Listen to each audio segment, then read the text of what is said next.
Peru's identity, Peru's DNA is the 4-3-3, right? It's the tiki-taka, it's the ping-pong-pong.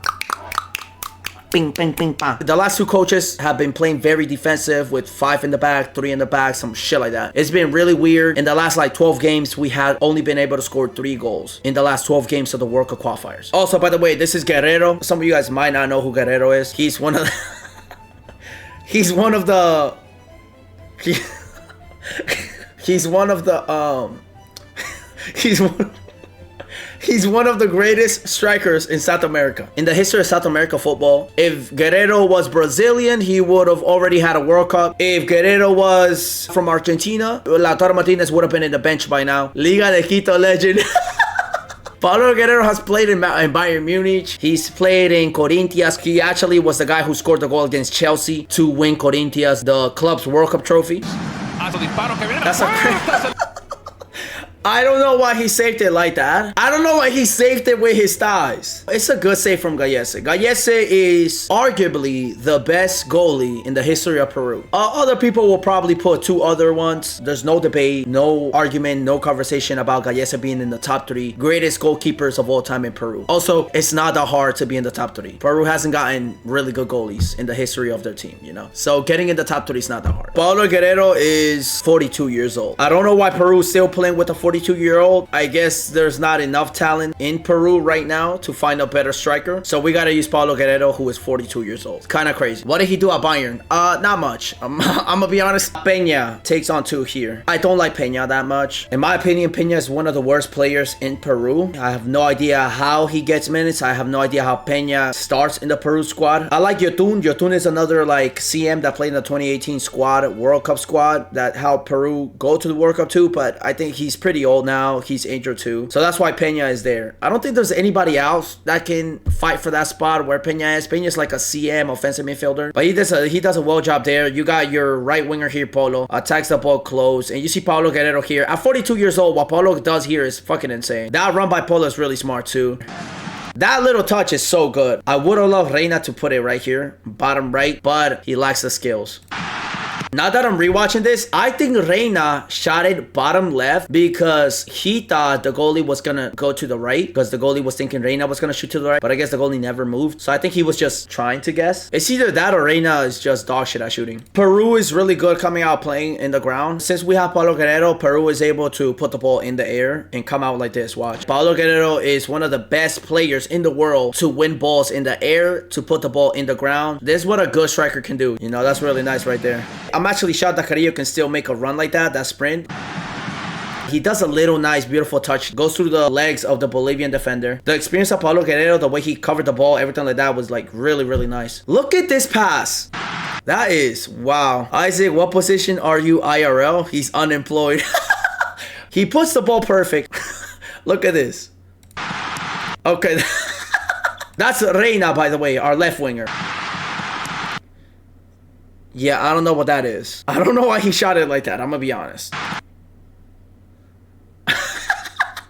If you see him, right, he shoots it with the 3-toe, outside foot. Maybe he saw some Luka Modric highlights on YouTube before playing against Bolivia. You know, he wanted to do that outside the foot type of shot. The thing is, when you shoot outside the foot, and this is something we gotta tell Reina. Maybe Reina doesn't know, and maybe there's a couple people here that don't know what happens if you shoot with the trivela, aka outside the foot with the 3. We call it 3 toes. This is your leg, this is the inside. Okay, this is the outside. He shot it like here. The thing is, when you shoot it outside, the ball is gonna go this way.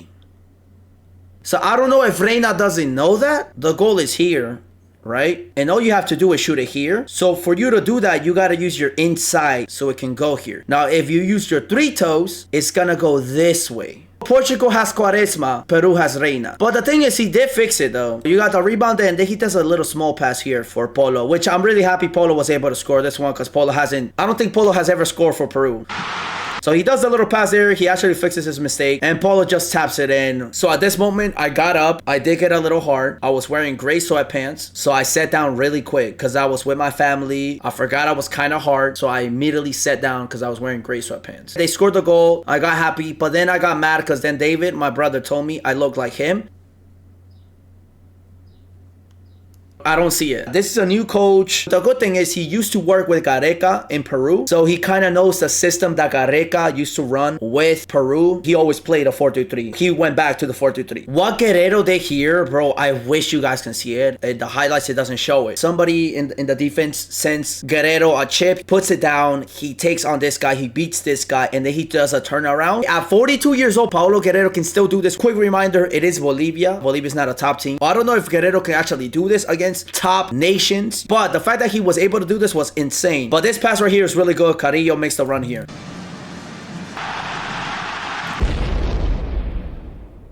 I didn't know what he was trying to do here. Number one, the pass is there. I think it was the most obvious choice. Number two, the shot was there. You guys let me know what you guys think. Was this a shot? Was this a pass? I still have no fucking idea what this is. But I think it was a pass because there's no way he shoots like this. Okay, there's no way.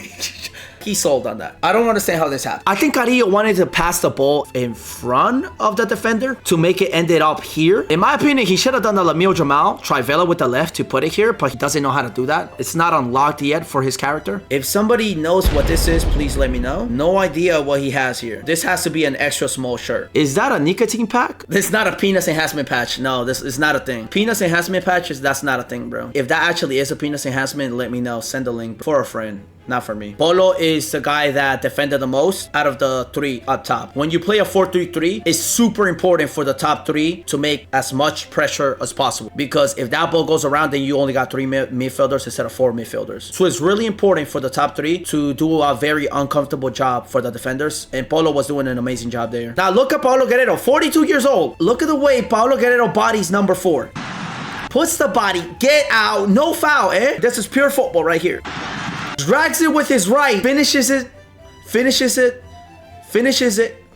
Is that even a word? Finishes it? Oh yeah, finishes it. And he finishes it with the left.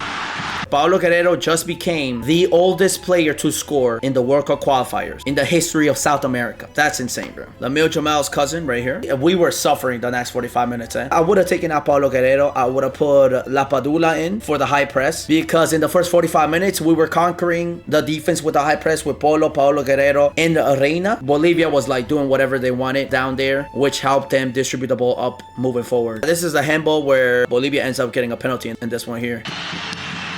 So close, man. Change a player's nationality to play for Peru. You know what we need right now? We need like a Toni Kroos right now in Peru in the 4-3-3 in the midfield that can kind of change. Like I could substitute for Peña in the midfield in the 4-3-3. A midfielder that's controlling the pace right now. Out of anyone or just South America? Rodri from Spain. No, not Sergio Busquets. Sergio Busquets is like 56-year-old. I think some of these changes should have been sooner because we were suffering a lot. You can't wait until minute 80 and the game is 2-1 and we need to win for you to do these major changes. Okay, this should have happened sooner. Thank God we survived because that goal was coming from Bolivia and they were going to be tying 2-2. But thank God Edison Flores came in. Edison Flores is known to clutch up. He's like a super sub for us.